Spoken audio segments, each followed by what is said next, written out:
नमस्कार. तर स्वागत आहे सर्वांचं आपलं मिनी ब्लॉगमध्ये. मी चालले होते आता माहेरी जात जात आपण एक नवीनच काहीतरी आठवलं. तर आम्ही म्हटलं आता आपण जाऊन नेवशाला आलेलोच आहोत, तर आपण जाऊया देवगडला. मग आम्ही काय देवगडला जाण्यासाठी आपली टिरिरिरिरिरिरिरिरि निघत करत निघालो. आपलं हा शेतात जायला काय अजिबात आवडत नाही, पण असं शेत बघायचं बघून ना खूप भारी वाटतं बरं का. उशीर झालेला होता खूप, त्याच्यामुळे आम्ही बांगट निघालो. त्याच्यात मी काहीतरी बोलले तर नवऱ्याने असं नुसतं घोरड्या सरड्याने मागं बघितलं भाऊ माझ्याकडे. मग काय आपली गिटार करीत निघालो. मग काय जवळपास आम्ही मंदिराच्या जवळजवळ आलेलोच होतो. हे बाहेर लांबूनच किती छान असा स्वर्ग असं वाटतोय की नाही. मला तर लय भारी वाटत होतं बाबा. मी तर म्हणते चालले तर एक दोन फटाफट छान असे फोटो शूट करूया.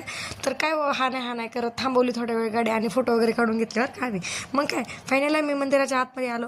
बट आतमध्ये आल्याच्या नंतर बाय बाय बाय असं वाटलं जसं आपलं क्रिकेटसाठी कसं मैदान खूप मोठं असतं, असं खूप मोठं लांबवर होतं. जागोजागी फोटो काढायचे स्पॉट होते. म्हणजे जे ते कपल जे त्याचे वेगवेगळे फोटो काढत होते बरं का. मग काय आम्ही गाडी वगैरे ड्रॉप केली आणि छान असं काहीतरी घ्यावं म्हटलं. मग काय पण त्यांचं तिकडून नाव चालू होतं, अगं बाई आवर ना कौहर. मी म्हटलं अहो चला. मग काय आम्ही आपल्या हळूहळू सगळ्यांना इकडं तिकडे बघत चाललेलो होतो. इतकं भारी वाटत होतं ना. हे आम्ही ते आलेलं तर गेट बरं का, त्यामधून आम्ही इकडं आतमध्ये आलो. त्यांना म्हटलं चला ना, ते म्हणते अरे चाल असं करत होते. मग काय आलो आम्ही छान असं पुढं आतमध्ये. पुढं आल्याच्या नंतर हे पाण्याची टाकी, दत्त मंदिरच, म्हणजे आता हे वेगवेगळं स्पॉट आहे बरं का सगळा. एकीकडं कीर्तनाचं मंडप, एकीकडं ती शाळा पण काय म्हणतात ना, ते तिथले महाराज वगैरे नाही राहत का, ते शाळा वगैरे असं सगळं पूर्ण असं वेगवेगळ्या ठिकाणी होतं. ते आतल्या आतच पण सगळं वेगवेगळं होतं.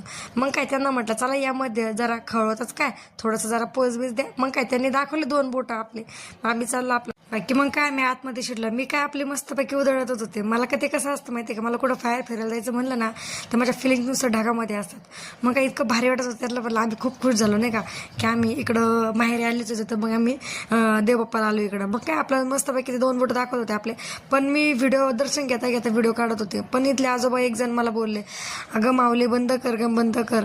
माझंही चुकलंच बरं का, आपण करतोच तसं, देवबाप्पाला आलो तरी पण आपण हे करतो. मग काय मी नाराज झाले, माझा चेहरा बक्का झाला. अहो म्हटले थांब मी व्हिडिओ शूट करतो. मग काय आम्ही दिवस मावळत आलेलो होता पूर्णपणे, संध्याकाळी जायची वेळ झालेली होती. तर फायनली आम्ही आता निघालो होतो परतीला घरी येण्यासाठी. तर व्हिडिओ आवडल्यास जास्त शेअर करा, कमेंट्स करा आणि चॅनलला नवीन असाल तर चॅनलला नक्की सबस्क्राईब करा. आणि हो तुम्ही पण नक्की जावा बरं का देवगडला.